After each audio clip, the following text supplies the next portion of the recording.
আজি আপোনালোকৰ ওচৰলৈ মই glowing skin, wrinkles, dark spot আপোনাৰ আৰু কি যিকোনো আপোনাৰ ফেচ স্কিনৰ লগত জড়িত সমস্যা দূৰীকৰণৰ ক্ষেত্ৰত ফেচ য়োগাই কেনেদৰে সহায় কৰে তাৰ ওপৰত আপোনালোকক অৱগত কৰাব বিচাৰিছোঁ। ফাৰ্ষ্ট আপোনালোকে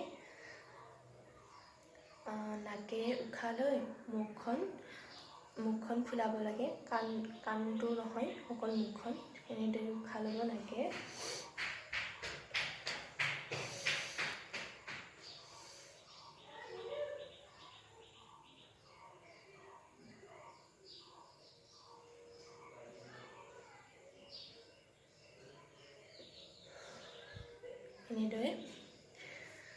এনেদৰে আপুনি 10ৰ পৰা 30 ছেকেণ্ডলৈ ৰাখিব পাৰে উশাহটো বন্ধ কৰি, তাৰপিছত মুখেৰে এৰি দিব। এনেকৈ দিনত আপুনি 5বাৰ 10বাৰলৈকে ৰিপিট কৰিব পাৰে। আৰু 2 নম্বৰটো হ'ল আপোনাৰ এনেদৰে দুখন হাত লৈ এনেদৰে টেপ কৰিব লাগে।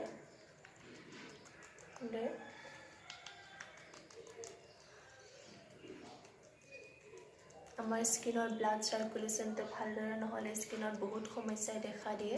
তো ব্লাড চাৰ্কুলেশ্যনটো নিয়মিত ৰাখিবৰ কাৰণে এনেকৈ কৰিব লাগে। আৰু ডাৰ্ক স্পটছ আহে এইটো কাৰণত।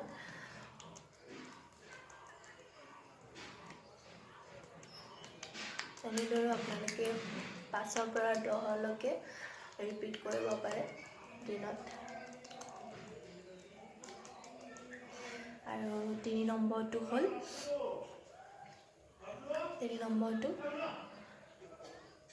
চকু আৰু মুখত এনেদৰে ঢাকি ল'ব। নাকটো এৰি কিনে, নাক আৰু মুখটো এৰি এনেকৈ লৈ ফুমুৰাৰ নিচিনা শব্দ ওলাব।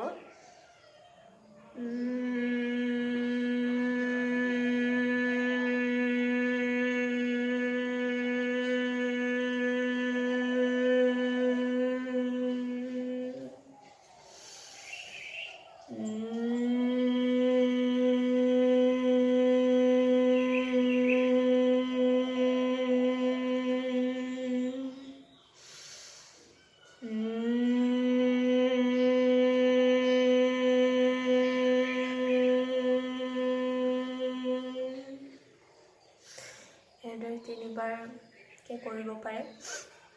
তেতিয়া আপোনাৰ স্কিনটো বহুত আপোনাৰ সতেজ পায়। স্কিনটো উশাহ ল'বৰ কাৰণে গৰম উঠায় স্কিনটো, আৰু পূৰা ভাইব্ৰেট হৈ যায় গোটেই মুখখনত।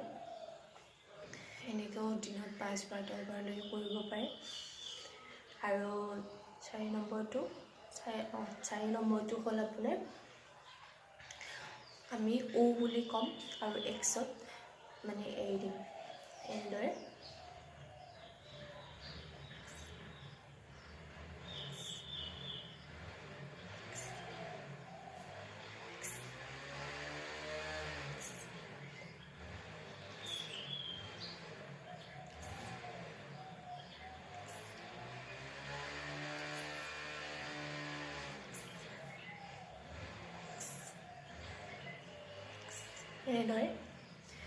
আৰু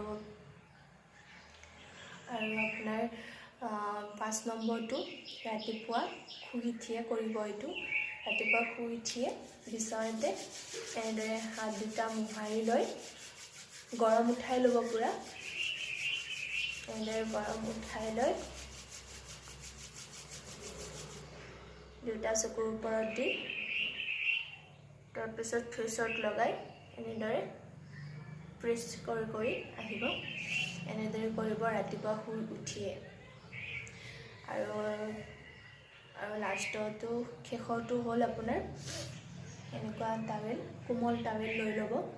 আৰু এইটো আপুনি যেতিয়া আপোনাৰ গৰমৰ দিন আহিছে, গৰমৰ দিনত আপুনি ওলাই গৈছে, ছানবাৰ্ণৰ প্ৰব্লেম বা কাৰোবাৰ স্কিনৰ পুৰণি হয়, ৰ'দত ওলাব নোৱাৰে, তেখেতসকলৰ কাৰণে আৰু তাৰ ফলত আপোনাৰ স্কিনটোৱে আমাৰ উশাহটো ল'ব নোৱাৰে, স্কিনে ভালদৰে মানে তাৰ প'ৰ্ছবিলাক মানে বন্ধ হৈ যায়, মানে তেতিয়া পিম্পলছ আমাৰ স্কিনত উঠি আহে। তো সেইটো কাৰণে আপুনি স্কিনটোক অলপ ৰখাল কৰিবৰ কাৰণে আপুনি যেতিয়া ওলাই যাব তাৰ পৰা আহি বা এনেও ওলাই যাওঁতে আপুনি টাৱেল লগত ৰাখি থ'ব পাৰে। যেতিয়া স্কিনখনত আপোনাৰ পূৰা গৰম উঠিব, আপুনি গম পাব যে স্কিনটোৱে মোৰ কিবা এটা মানে হৈছে, মানে তেতিয়া আপুনি ঠাণ্ডা পানীত টাৱেলখন তিয়াই লৈ আপুনি এনেদৰে ডিপ কৰিব।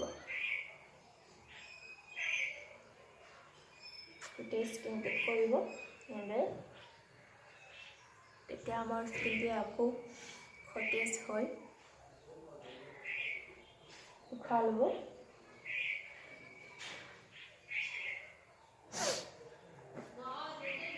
ধন্যবাদ। আজিলৈ ইমানেই।